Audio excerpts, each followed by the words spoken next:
यहाँ पे ब्रह्म विचार और ईश्वर विचार,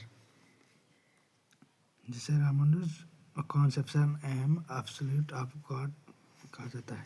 शंकर के दर्शन में ईश्वर की व्याख्या हुई है। कुछ इसी प्रकार की बात रामानुज के ब्रह्मा के सिलसिले में कही गई। रामानुज के अनुसार ब्रह्मा परम सत्य है। ब्रह्मा का विश्लेषण करने से ब्रह्मा में 3 चीज़ें पाते हैं: ईश्वर, जीव, आत्म, चित और अचित। यद्यपि तीनों को सत्य माना गया है, फिर भी तीनों में अधिक सत्य ईश्वर को माना गया है। जीवात्मा, चित अथवा अचित ईश्वर पर परतंत्र है, इनकी स्वतंत्र सत्ता नहीं है। ईश्वर द्रव्य है और चित अचित उसके एट्रीब्यूट्स गुण है। चित और अचित ईश्वर के शरीर हैं। ईश्वर स्वयं चित और अचित की आत्मा है, जो द्रव्य और गुण में संबंध रहता है। वही संबंध ईश्वर और चित में रहता है। ईश्वर चित और अचित का संचालक है। ब्रह्मा इस प्रकार एक समष्टि का नाम है और जिसके विभिन्न अंग विशेषण के रूप में स्थित रहते हैं। आगे रामानुज का विशिष्टिक दर्शन। आगे हम पढ़ेंगे। ब्रह्मा व्यक्तित्वपूर्ण है। रामानुज ने ब्रह्मा और ईश्वर में भेद नहीं किया है। ब्रह्मा ही ईश्वर है। ब्रह्मा में ईश्वर और अनात्मा का भेद है, इसलिए ब्रह्मा को व्यक्ति विशेष माना गया है। वह पूर्ण है, वह अंतर्यामी है, वह जीवों को उनके शुभ और अशुभ कर्मों के अनुसार सुख और दुख प्रदान करता है। इस प्रकार ब्रह्मा कर्म फल डालता है। वह सर्वशक्तिमान है, सर्वज्ञ है और सर्वव्यापक है। ब्रह्मा ईश्वर होने के कारण सगुण है। ब्रह्मा का यह विचार शंकर के ब्रह्मा से भिन्न है। शंकर के ब्रह्मा को निर्गुण और निराकार माना गया है। रामानुज ब्रह्मा को, जिसे उपनिषद में निर्गुण कहा गया है कि और संकेत करते हुए कहा है कि ब्रह्मा को निर्गुण कहने का अर्थ नहीं है कि वह गुरु से शून्य है, बल्कि यह है कि वह दुर्गुरु से परे है। ब्रह्मा भेद से रहित नहीं है। शंकर दर्शन की व्याख्या करते समय बतलाया गया है कि वेदांत दर्शन में 3 प्रकार का भेद माना गया है: सजातीय एवं विजातीय भेद और स्वगत भेद। रामानुज ब्रह्मा के अंदर स्वगत भेद मानता है, क्योंकि उनके 2 अंश चित्त और अचित में भेद है। शंकर का ब्रह्मा इसके विपरीत सभी प्रकार के भेदों से शून्य है। चित्त और अचित, जैसा ऊपर कहा गया है कि ईश्वर के अंश है, वे वास्तविक हैं और ईश्वर की वास्तविकता है। वे सत्य और असत्य वे सत्य हैं और ईश्वर की सत्यता है। इन्हें चित्त और अचित, ईश्वर का शरीर और ईश्वर की इनकी आत्मा कहा गया है। शरीर का परिवर्तन होता है, परंतु आत्मा अपरिवर्तनशील है। चित्त और अचित का परिवर्तन होता है, परंतु ईश्वर परिवर्तन से परे है। ईश्वर सभी परिवर्तन का संचालक करता है। रामानुज ने ब्रह्मा को स्पष्टता पालनकर्ता और संहारकर्ता कहा है। वह विश्व का निर्माण करता है। ब्रह्मा विश्व का उपादान और निमित्त करता है। वह अपने अंदर निहित अचित से विश्व का निर्माण करता है। जिस प्रकार मकड़ा अपने सामग्री से जाल बुन लेता है, उसी प्रकार ईश्वर स्वयं की सृष्टि लेता है। वह जीवों को उसके कर्मानुसार सुखी या दुखी बनाता है। ईश्वर विश्व को कायम रखता है। रामानुज सत्कार्यवाद को मानता है। सत्कार्यवाद के 2 भेद में रामानुज परिवारवाद को मानता है। विश्व ब्रह्मा का रूपांतरित रूप है। जिस प्रकार दही दूध का रूपांतरित रूप है, उसी प्रकार विश्व ब्रह्मा का रूपांतरित रूप है। समस्त विश्व ब्रह्मा में अंतर्भूत है। सृष्टि का अर्थ व्यक्त विश्व को प्रकाशित करना कहा जाता है। चूँकि यह विश्व ब्रह्मा का परिणाम है, इसलिए जगत उतना ही सत्य है जितना ब्रह्मा सत्य है। ब्रह्मा उपासना का विषय है। वह भक्तों के प्रति दयावान रहता है। ब्रह्मा उनके अनेक प्रकार के गुणों से युक्त है। वह ज्ञान, ऐश्वर्य, बल, शक्ति तथा तेज इत्यादि गुणों से युक्त है। साधक को ईश्वर और ब्रह्मा की कृपा से ही मोक्ष की प्राप्ति होता है। रामानुज के दर्शन में ब्रह्मा और ईश्वर के भेद नहीं किया गया है। ब्रह्मा वस्तुतः ईश्वर है। ब्रह्मा के स्वरूप की व्याख्या ईश्वर के स्वरूप की व्याख्या है, परंतु शंकर ने ब्रह्मा को सत्य माना है, जबकि ईश्वर असत्य है। इस प्रकार शंकर के दर्शन में ब्रह्मा और ईश्वर के बीच विभेदक रेखा खींची गई है। रामानुज का ब्रह्मा सगुण ईश्वर होने के कारण अधिक लोकप्रिय होने का दावा कर सका। रामानुज के मतानुसार ईश्वर एक है, परंतु वह अपने को भिन्न भिन्न रूपों में व्यक्त करता है। भक्तों की मुक्ति और सहायता को ध्यान में रखकर ईश्वर अपने अपने 5 रूपों में प्रकाशित करता है, अपने को 5 रूपों में प्रकाशित करता है। पहला रूप अंतर्यामी या ब्रह्मा का ईश्वरीय का प्रथम रूप है। वह सभी जीवों में अंतःकरण में प्रवेश करके उनकी सभी प्रवृत्तियों को गति प्रदान करता है। नारायण वासुदेव वह ब्रह्मा का दूसरा रूप है। इसी रूपों को देवघर वैकुंठ से देखते हैं। व्यू जब ईश्वर सृष्टा, संरक्षक और संहारकार के रूप में प्रकट होता है तब ईश्वर का स्वरूप व्यू कहा जाता है। अवतार जब ईश्वर इस पृथ्वी पर मनुष्य या पशु के रूप में प्रकट होता है तो इसे अवतार या विभव कहा जाता है। अर्चावतार कभी कभी ईश्वर भक्तों की दया के वशीभूत मूर्तियों में प्रकट होता है। यह अवतार एक विशिष्ट रूप होने के कारण अर्चावतार कहा जाता है। ईश्वर के अस्तित्व संबंधी प्रमाणों की असफलता, फेलियर ऑफ थीसिस्टिक प्रूफ्स। रामानुज के मतानुसार ईश्वर के अस्तित्व का प्रत्यक्ष एवं अनुमान के द्वारा नहीं प्रमाणित किया जा सकता। प्रत्यक्ष उस ज्ञान को कहा जाता है जिसमें इंद्रिय के माध्यम से ब्रह्मा वस्तुओं का संपर्क के द्वारा ज्ञान संभव होता है। ईश्वर वस्तु जगत का कोई विषय नहीं है, इसलिए ईश्वर का ज्ञान प्रत्यक्ष से संभव नहीं है। ईश्वर का ज्ञान योगी प्रत्यक्ष के रूप में भी के द्वारा भी स्वीकार्य नहीं है, क्योंकि यह मात्र स्मृति पर आधारित है। अनेक साधु संतों ने अपने संबंध में कहा है कि उन्हें ईश्वर का ज्ञान असाधारण प्रत्यक्ष द्वारा हुआ है। उनका विवरण मात्र स्मृति पर केंद्रित है तथा यह अपरिच्छनीय है। ऐसा ज्ञान को सत्य मानना भ्रामक है। ईश्वर का ज्ञान तर्क के माध्यम से ही संभव नहीं है। इसका कारण यह है कि ईश्वर के अस्तित्व संबंधी प्रमाण उनके त्रुटियों से ग्रस्त है। रामानुज ईश्वर के अस्तित्व संबंधी प्रमाणों की निरर्थकता की ओर संकेत करते हैं। कारण मूलक युक्ति, विश्व मूलक युक्ति और प्रयोजन मूलक युक्ति से जो ईश्वर के अस्तित्व को प्रमाणित करने का दावा करता है, रामानुज को मान्य नहीं है। वह एक एक कर इन युक्तियों की त्रुटियों की ओर संकेत करते हैं। चूँकि श्रुति में ईश्वर की चर्चा है, इसलिए ईश्वर का अस्तित्व है। रामानुज धर्मशास्त्रों के आधार पर ईश्वर की सत्ता को प्रमाणित करने का प्रयास करते हैं। यहाँ पर रामानुज का विचार शंकर के विचार से मिलता है। शंकर ने भी ईश्वर के अस्तित्व संबंधी प्रमाणों का खंडन कर ईश्वर के अस्तित्व का आधार श्रुतियों को ठहराया है। रामानुज का ईश्वर संबंधी यह दृष्टिकोण कांट के दृष्टिकोण में साम्य रखता है। कांट ने भी ईश्वर के अस्तित्व संबंधी प्रमाणों का आलोचना करते हुए ईश्वर के प्रमाणों के आधार को आस्था को माना है। जिस प्रकार कांट आस्था को ईश्वर का आधार मानता है, उसी प्रकार शंकर और रामानुज श्रुति को ईश्वर के अस्तित्व आधार मानते हैं। शंकर के ब्रह्मा और रामानुज के ब्रह्मा का तुलनात्मक व्याख्या। एक comparative account of Shankara and Ramanuja absolute. Shankara और रामानुज दोनों ने ब्रह्मा को सत्य माना है। दोनों एक ब्रह्मा को परम सत्य मानने के कारण एक वादी मोनिस्ट हैं।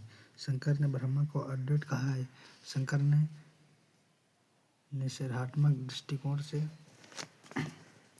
ब्रह्मा की व्याख्या की गई है, जिसके फलस्वरूप शंकर के ब्रह्मा को कहने के बजाय अद्वैत नॉन डुअलिज्म कहा जाता है। परंतु रामानुज का ब्रह्मा एक विशेष अर्थ में एक बात का उदाहरण कहा जा सकता है। ब्रह्मा के अंदर 3 चीज़ें हैं। पहले ईश्वर, चित्त और अचित। ईश्वर चित्त और अचित की आत्मा है, जबकि चित्त और अचित ईश्वर का शरीर है। यद्यपि ब्रह्मा 3 चीज़ों की समष्टि है, फिर भी वह एक है। इसलिए रामानुज ने ब्रह्मा को विशिष्ट द्वैत अर्थात विशिष्ट अर्थ में अद्वैत क्वालिफाइड मोनिज्म कहा जाता है। अब हम एक एक करके शंकर और रामानुज के ब्रह्मा के रूप में रामानुज के ब्रह्मा के बीच विभिन्नताओं का उल्लेख करेंगे। पहला अंतर शंकर और ब्रह्मा निर्गुण है, जबकि रामानुज का ब्रह्मा सगुण है। शंकर का ब्रह्मा निर्गुण, निराकार और निर्विशेष है, परंतु रामानुज ब्रह्मा में शुद्धता, सुंदरता, धर्म, दया, शुभ इत्यादि गुणों का समाविष्ट मानते हैं। उपनिषद में ब्रह्मा को गुण रहित कहा गया है। रामानुज उपनिषद के इस कथन का तात्पर्य निकालता है कि ब्रह्म में गुणों का अभाव नहीं है, बल्कि ब्रह्म में दुर्गुणों का अभाव है। इसलिए उपनिषद में दूसरे स्थल पर कहा गया है कि निर्गुणों गुरु। दूसरा अंतर, शंकर का ब्रह्मा व्यक्तित्वहीन इम्पर्सनल है, जबकि रामानुज का ब्रह्मा व्यक्तित्वपूर्ण है। शंकर के ब्रह्मा में आत्मा और अनात्मा के बीच भेद नहीं किया जा सकता, परंतु रामानुज के ब्रह्मा में आत्मा और अनात्मा के बीच भेद किया जाता है। इसका कारण यह है कि ब्रह्मा के अंदर ईश्वरीय जीवात्मा और जड़ पदार्थ समाविष्ट है। तीसरा अंतर, शंकर का ब्रह्मा सभी प्रकार के भेदों में से शून्य है। वेदांत दर्शन में 3 प्रकार के भेद माना गया है, वे सजातीय, विजातीय और स्वगत भेद। ब्रह्मा के अंदर सजातीय भेद नहीं है, क्योंकि ब्रह्मा के समान कोई दूसरा नहीं है। ब्रह्मा के विजातीय भेद भी नहीं है, क्योंकि ब्रह्मा के असमान कोई भेद नहीं है। ब्रह्मा में स्वगत भेद भी नहीं है, क्योंकि ब्रह्मा निर्वय है। रामानुज के ब्रह्मा में इसके विपरीत स्वगत भेद है। ब्रह्मा के अंदर 3 चीजें हैं, ईश्वर, चित्त और अचित। ब्रह्मा और अचित में भेद रहने के कारण ब्रह्मा के बीच स्वगत भेद है। चौथा अंतर, शंकर के दर्शन में ब्रह्मा और ईश्वर के बीच भेद किया गया है। ब्रह्मा सत्य है, जबकि ईश्वर असत्य। इसलिए ईश्वर का शंकर के दर्शन में व्यवहारिक सत्यता है, जबकि ब्रह्मा की पारमार्थिक सत्ता है। ईश्वर माया से प्रभावित है, जबकि ब्रह्मा माया से प्रभावित नहीं है। ईश्वर विश्व का श्रेष्ठता पालन करता है, अनुसंधान करता है, परंतु ब्रह्मा इन कार्यों से शून्य है। परंतु जब हम रामानुज के दर्शन में आते हैं तो पाते हैं कि ईश्वर और ब्रह्मा का प्रयोग यहाँ एक सत्ता के व्याख्या के लिए हुआ है। ईश्वर और ब्रह्मा वस्तुतः समान दिखाई पड़ते हैं। रामानुज के ब्रह्मा को ईश्वर कहना परमार्थ संगत है। ईश्वर और ब्रह्मा वस्तुतः समान दिख पड़ते हैं। पांचवा अंतर, शंकर के दर्शन में ईश्वर को ब्रह्मा का विवर्त माना गया है, परंतु रामानुज के दर्शन में ईश्वर को ब्रह्मा के रूप में पूर्णतः सत्य माना गया है। छठा अंतर, शंकर का ब्रह्मा आदर्श एब्स्ट्रैक्ट है, परंतु रामानुज का ब्रह्मा यथार्थ कॉन्क्रीट है।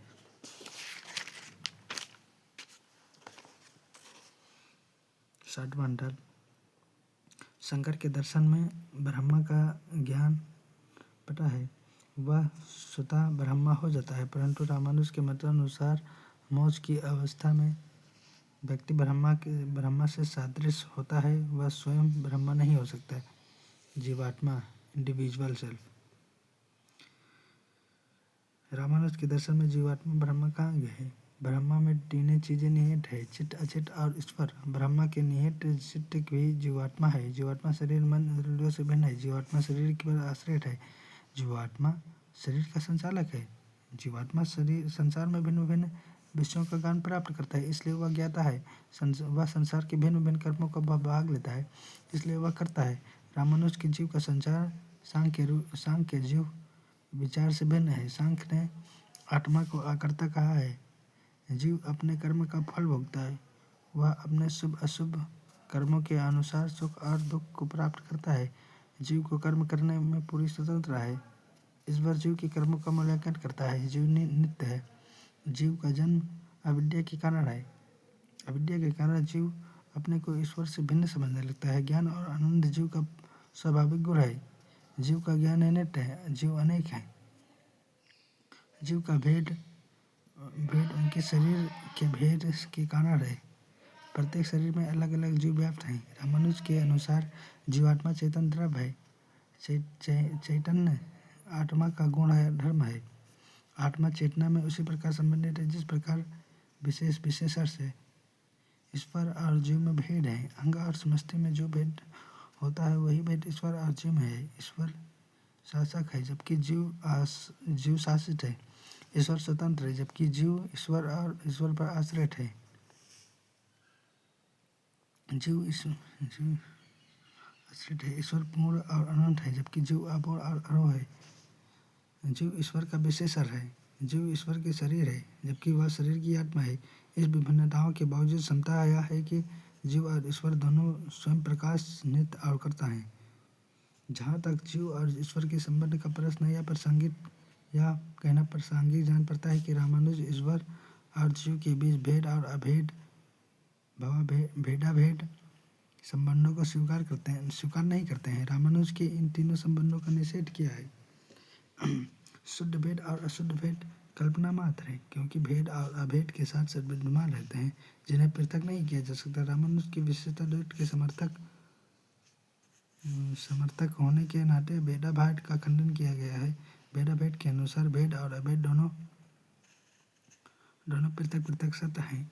विशेषता द्वैत के अनुसार भेद और अभेद अपृथक है, जिन्हें अलग करना कल्पना मात्र है। यहाँ भेद गौण है और अभेद मुख्य है। रामानुज के अनुसार जीव और ईश्वर में पृथक सिद्धि नामक संबंध निहित है। जीव ईश्वर पर सर्वदा आश्रित है। दूसरे शब्दों में जीव ईश्वर से अपृथक है। जीवात्मा रामानुज के मतानुसार 3 प्रकार के होते हैं। पहला बुद्ध जीव, दूसरा मुक्त जीव, तीसरा नित्य जीव। ऐसे जीव जिनका संसारिक जीवन अभी तक समाप्त नहीं हुआ है वह बुद्ध जीव कहा जाता है। वे जीव मोक्ष के लिए परिवर्तनशील रहते हैं। ऐसे जीव जो सब लोगों में अपनी इच्छा विचरण करते हैं मुक्त जीव कहलाते हैं। नित्य जीव वे जीव जो संसार में कभी नहीं आते हैं। इनका ज्ञान कभी क्षीण नहीं होता है। अचित तत्व, अचित्त ज्ञान शून्य है। चूँकि यह ज्ञान शून्य है, इसलिए यह जड़ द्रव्य कहलाता है।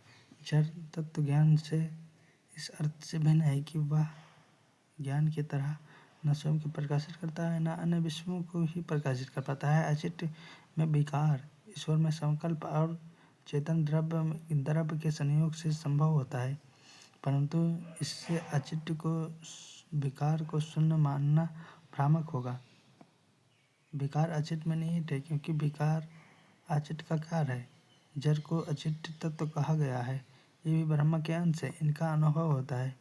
जड़ 3 प्रकार का होता है। पहला शुद्ध, दूसरा मिश्र और तीसरा सत्व शून्य। शुद्ध तत्व में रजो तथा तमोगुण नहीं निवास करते हैं, यह सत्य है तथा ज्ञान और आनंद का कारण है। मिश्र तत्व में 3 गुण रहते हैं। यह प्रकृति, अविद्या और माया कहा जाता है। तत्व शून्य तत्व काल का दूसरा नाम है। यह सभी गुणों ध्रुव से शून्य है। यह प्रकृति और प्राकृतिक वस्तुओं का परिणाम के कारण है। अचित्त प्रकृति तत्व है। इससे ही विश्व के समस्त पदार्थ निर्मित हुए हैं।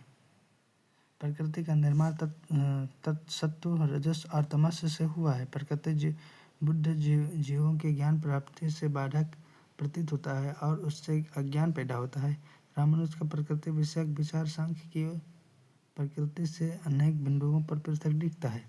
सांख्य दर्शन में प्रकृति को असीम माना गया है, जबकि रामानुज के दर्शन में यह असीम है। सांख्य दर्शन में प्रकृति को स्वतंत्र माना गया है, जबकि रामानुज के दर्शन में परतंत्र है। प्रकृति ईश्वर पर आश्रित होने के कारण परतंत्र है। प्रकृति ईश्वर के दर्शन में सृष्टि करने में समक्ष होती है, जबकि रामानुज के दर्शन में सृष्टि मात्र ईश्वर के संकल्प से होती है। माया ही वह शक्ति है जिसके परम स्वरूप ईश्वर विश्व की सृष्टा है। सृष्टि को रामानुज के दर्शन में ईश्वर की लीला कहा गया है। और ईश्वर के मायावाद की आलोचना। रामानुज ने शंकर के मायावाद अथवा अविद्या सिद्धांत के विरुद्ध अनेक आपेक्ष उपस्थित किए हैं। रामानुज के द्वारा प्रस्तावित 7 तर्क माया के विरुद्ध अत्यंत महत्वपूर्ण माने गए हैं। पहला, अविद्या का आश्रय स्थान कहाँ है? यदि यह कहा जाए कि अविद्या का आश्रय ब्रह्मा है, तब शंकर का अद्वैत खंडित हो जाता है, क्योंकि ब्रह्मा के अतिरिक्त माया का अस्तित्व मानना पड़ता है। फिर भी यह कहा जाए कि अविद्या का निवास जीव में है, तो यह भी अमान्य होगा, क्योंकि जीव स्वयं अविद्या का कार्य है। जो यह कारण है कि वह कार्य पर कैसे आश्रित कर सकता है। इस प्रकार अविद्या का आश्रय कोई नहीं कहा जा सकता है। इस तर्क को आश्रयानुपत्ति कहते हैं, क्योंकि यह माया के आश्रय से संबंधित है। रामानुज के इस तर्क के द्वारा यह बतलाने का प्रयास किया गया है कि माया का कोई आश्रय नहीं है। उपरोक्त उपरोक्त आप पे आक्षेप के उत्तर में अद्वैतवादियों का सिद्धांत है कि ब्रह्म ही माया है, यह अविद्या का आधार है, परंतु इसका अर्थ यह नहीं है कि ब्रह्मा स्वयं अविद्या से प्रभावित होता है। जिस प्रकार जादूगर अपने जादू से ठगा हुआ नहीं जाता है, उसी प्रकार ब्रह्मा भी अविद्या से प्रभावित नहीं होता है। अविद्या का आधार होने के बावजूद ब्रह्मा शुद्ध ज्ञान स्वरूप है। अविद्या ब्रह्मा पर कैसे पर्दा डाल लेती है? ब्रह्मा स्वयं प्रकाश है। यह सोचना है कि अविद्या का औरा पड़ने से ब्रह्मा का प्रकाश ढक जाता है, असमान प्रतीत होता है। ब्रह्मा का स्वयं प्रकाश शुद्ध ज्ञान रूप का दूसरा रूप है। चूँकि शुद्ध ज्ञान का उद्भव नहीं होता है, क्योंकि मोह मानसिक वृत्ति नहीं है, इसलिए उसका विनाश भी संभव नहीं है। अतः शुद्ध ज्ञान का तिरोधान असंभव है। इस तर्क को तिरोधानोपत्ति भी की संज्ञा भी दी गई है। इसके उत्तर में शंकर का अनुयायी का कहना है कि जिस प्रकार मेघ सूर्य को आच्छादित कर देता है, उसी प्रकार ब्रह्मा के अज्ञान से आच्छादित हो जाता है, परंतु इससे ब्रह्मा का प्रकाशत्व नहीं खोता है। ठीक उसी प्रकार जिस प्रकार मेघ सूर्य के प्रकाश को नष्ट नहीं करता है।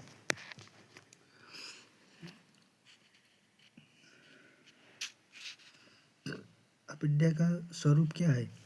अविद्या का स्वरूप नहीं कहा जा सकता है, क्योंकि यदि वह भावात्मक है तो फिर उसे अविद्या कैसे कहा जा सकता है? यदि अविद्या भावात्मक है तब इसका अंत नहीं हो सकता। अविद्या को निषेधात्मक भी नहीं कहा जा सकता है, क्योंकि यदि वह निषेधात्मक है तब वह संपूर्ण जगत को ब्रह्मा का आरोपित कैसे कर देती है। इस तर्क को स्वरूपानुपत्ति भी कहा गया है, क्योंकि यह माया अविद्या के रूप में विशेष विषय में है। क्या माया अविद्या स्वरूपता ब्रह्मा के द्वारा प्रकट की जा सकती है? यदि इसे सही मान लिया जाए तो वह माया नित्य हो जाएगी, क्योंकि ब्रह्मा नित्य है। इसलिए अतिरिक्त जीव निरंतर अविद्या का दर्शन करता रहेगा, जिसका फल यह होगा कि वह कभी भी मुक्त नहीं हो सकेगा। अतः यह मान लेने पर माया ब्रह्मा के द्वारा अभिव्यक्त होती है, मुक्ति असंभव हो जाएगी। इसके उत्तर में अद्वैतवादियों का कहना है कि अविद्या को ब्रह्मा में निहित मान लेने से कोई क्षति संभव नहीं है, लेकिन अविद्या स्वयं मिथ्या है। अतः यह मानना कि अविद्या स्वरूपता कहीं निवास नहीं कर सकती है, भ्रमात्मक है। अद्वैत दर्शन में अविद्या को निर्वचनीय कहा गया है। सभी पदार्थों या तो सत्य है या फिर असत्य।